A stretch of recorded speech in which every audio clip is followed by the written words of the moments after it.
This is John. His catalytic converter was stolen. He went to his local police, but they couldn't do much because of the lack of evidence. John's case isn't unique. Others have also been experiencing crimes like his. Some crimes are higher than they were before the pandemic started, including assault, auto theft, and burglary. Because of these types of crimes with little evidence to go on, police agencies across the state have been using license plate reader technology to help solve them. The data can be used for parking enforcement or tracking illegal activity like theft or other vehicular crimes. LPR stands for license plate reading or license plate recognition. This is technology that's been around for a long time, right? That the idea of recognizing the license plate by a camera is not new. My company did not invent this. A lot of what companies have done for years is they put cameras up on any kind of a road or on police vehicles, and they will just scan, as this is what I think Dave was talking about, like they'll just scan any license plates and put that into a database. And then historically what happened is they would try to match up those license plate numbers, like characters on the license plate, with wanted or stolen vehicles. Previous technology would read the license plate characters and numbers off of a reflective plate, right, a metal plate.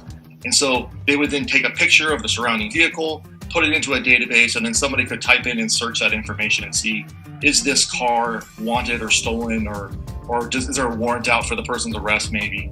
It was originally built for neighborhoods, and it's what's called a license plate reading camera. So as cars drive by, we have a computer vision algorithm that says, oh, that's a red Honda. It's got a Nevada tag. And through our integration with the FBI, we also know if that car is stolen, if it has an outstanding warrant, if it has an amber alert, a silver alert, you name it. There's about a quarter of a million of those cars in any given second that we're looking for. And if that car is hot, our software runs in the patrol vehicles and actually notifies the nearest officer and says, go do it. As this technology becomes more widespread, we need to ask, what do we as a society truly value? Some police officials claim that LPR cameras have helped solve more crimes. We had 6 occupied stolen vehicles recovered during that time frame. So roughly 6 occupied stolen vehicles in an 8-month time frame. That's from officers, conducting traffic enforcement stops, tripping license plates, and finding out the vehicle is stolen. In the first month that we had the system up, this system alerted us to 5 stolen vehicles in our city, and we had our officers utilizing that camera technology and the alerts from that.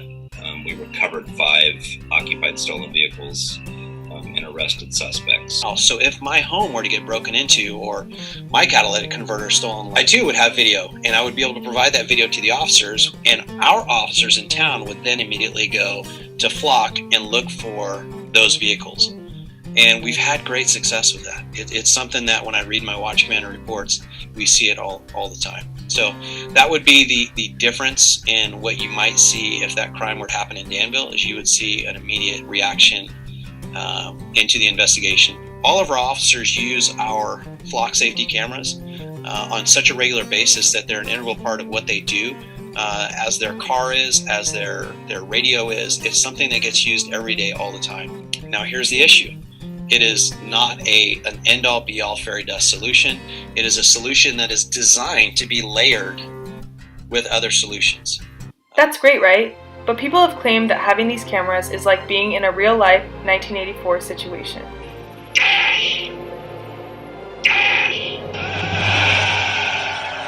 And while the data has a legit use in criminal investigations, it can also be abused. The ACLU and EFF have voiced their concerns, like constant surveillance. But what we're talking about through technology is just sort of the ability to indiscriminately watch every single person at all times. And even though it's tempting to think about this technology in isolation, that's not how it works, right? If you're giving this information to police, it can then be brought into a domain awareness system, which will bring in networks of cameras, which will look at social media, which will compare it against other databases. It's just a big network of surveillance. So the idea that your movements in public were always subject to some sort of being watched, it's just completely different when you think about the way that modern surveillance works and the way that more of your movements are sort of being pulled together. You probably don't expect that a system will automatically try to see where you've been, how often you've been, where you're likely to be, etc. That is a sort of serious change in what people would expect. And there are real-life situations that show the abuse of LPR cameras. So one of the things that often comes up is LPR will make mistakes. It'll misread a plate, or a watch list will not have been updated, or there won't be enough information on there.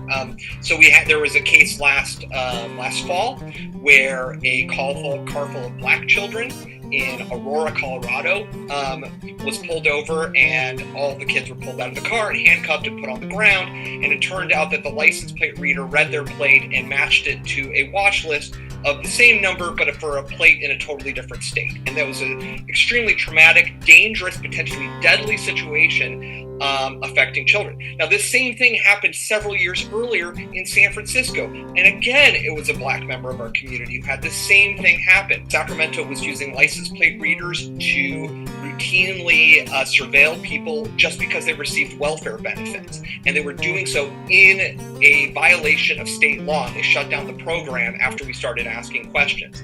So, I mean, this is something that we also don't really know what all of the damage is, because when we started asking agencies in California for the audits that they're supposed to conduct per their own policies, most of them said, well, we don't even have the audits. We didn't actually conduct them. So if they're not checking for abuse of the system, and if they're not checking for errors in the system, we're never going to have data that shows where the problems are, because they're refusing to even document the problems. Another concern involves how this system would be governed and other social issues. It's not only about trying to catch crime and then take that footage and turn it over the police. There's this whole new social dimension to these systems as well that I find really troubling. You know, people post footage on Nextdoor, right? So you create this culture of public shaming that happens. Some of the other concerns I have about some of these systems, again, is around the governance. I mean, you know, you could create a virtual private camera network for a neighborhood, for example, and try to limit the access of that network, you know, to the residents that live there. But then the residents themselves have to manage that system. And you get all sorts of other concerns. And it kind of like takes that nosy neighbor syndrome and like ups the ability to spy on your neighbors, as well as, I think, the potential consequences. And so it's not just about the policing issues. There's a whole mess of social issues there, where what I find is that people often don't use these things kind of for the best interests of themselves or their community. And there's not a lot of guidance on really, I think, the self-governance of how do we actually responsibly manage these systems so that we don't create this network where, you know, we come to expect that every single move we make in a public space is going to be filmed perpetually and, you know, searchable, permanent. California State Senator Scott Wiener is planning to do something about this.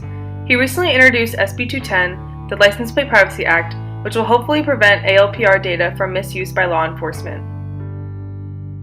SB 210 requires that ALPR data be deleted within 24 hours, an annual audit of this data, the DOJ publish a policy template as a guideline, and have the DOJ issue guidance to law enforcement about their current data. So, what do you think? Is this solution an invasion of privacy or a necessity for public safety? Comment below and let your local officials know.